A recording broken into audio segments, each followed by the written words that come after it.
Hi guys, I am going to do a review of the movie Anna Karenina. I've actually seen it 2 times, so I've got a pretty good idea of what it's about. Oh, and if you want to know what this is, it's a cute movie. This is Finding Nemo. I love Finding Nemo. Um, Basically, the movie is about this girl here. She's married to Jude Law. Her name is Anna. But her last name is not Karenina. Sorry. Her last name is not Karenina. It is Karenin because she's married to Jude Law and he is the Prime Minister of Russia. So that makes some sense.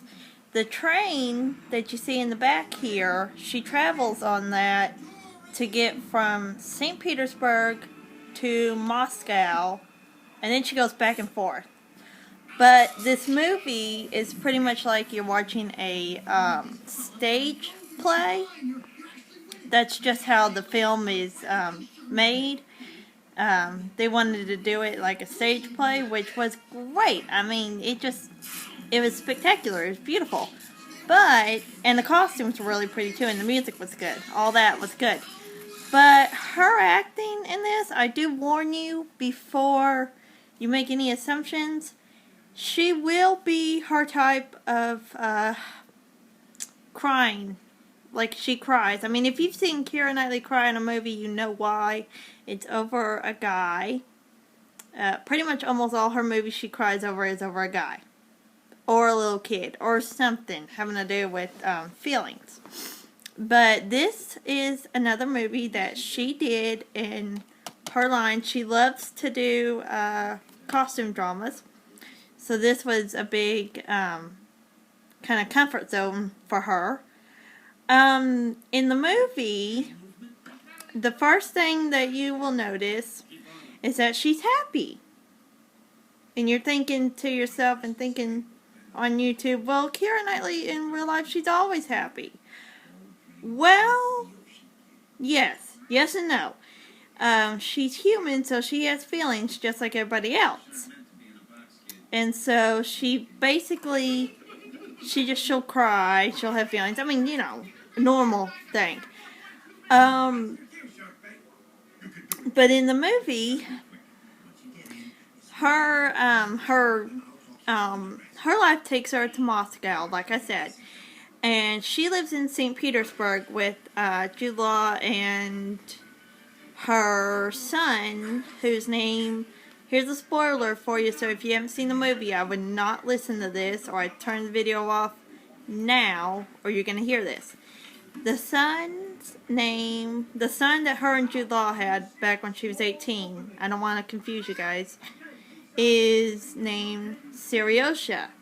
So it's Russian. I don't know what it stands for, but it's a name. And I do believe in the movie he has a birthday.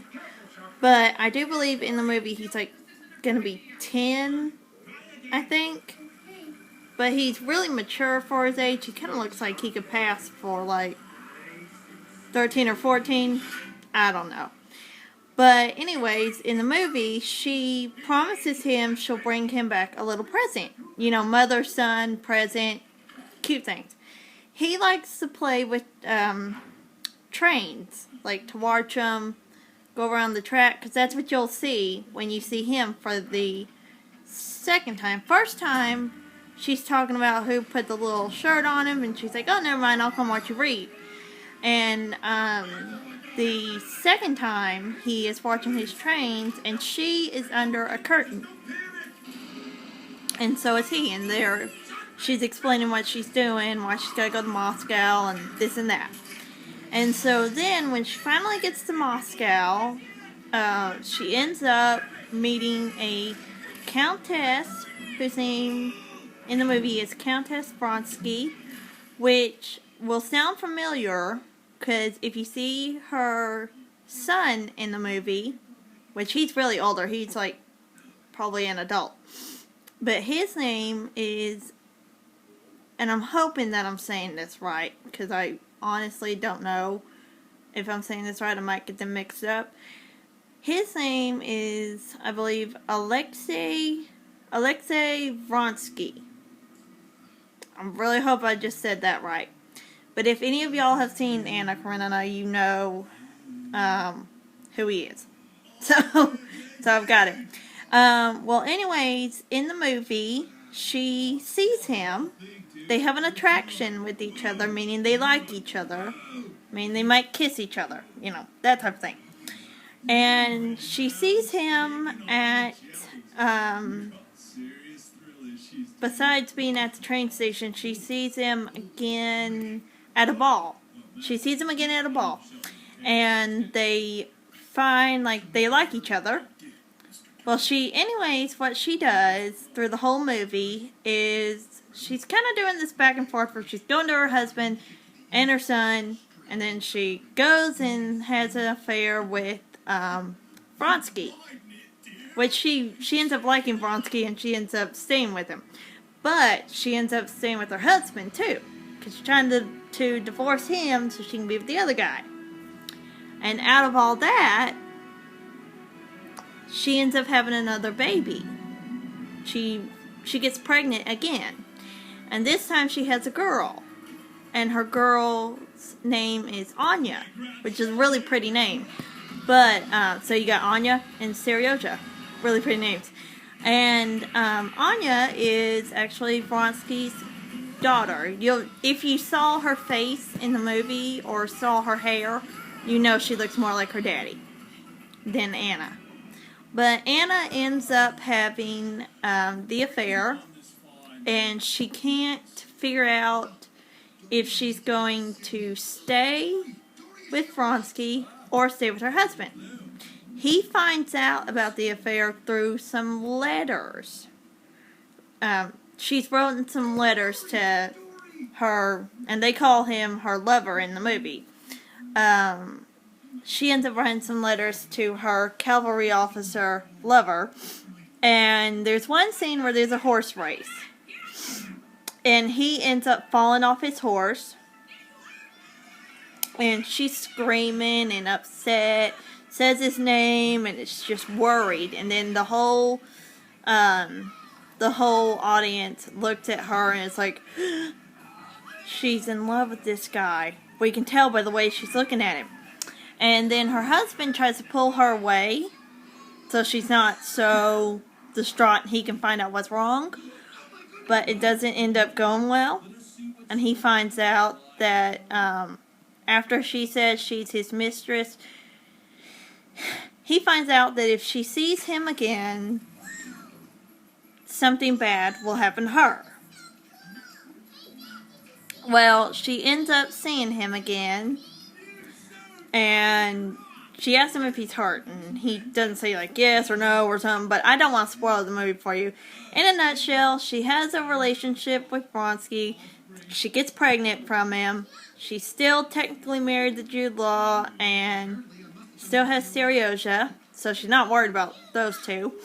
But then the new baby, and Anya, is now under the Prime Minister's name, under her husband's name, because he's not proud about the affair that she had.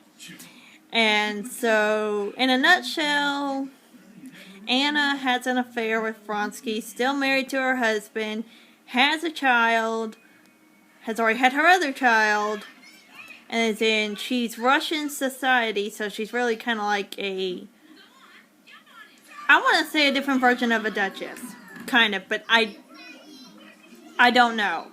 They always call her Madame, and they call him Monsieur, so it's kind of like something like that.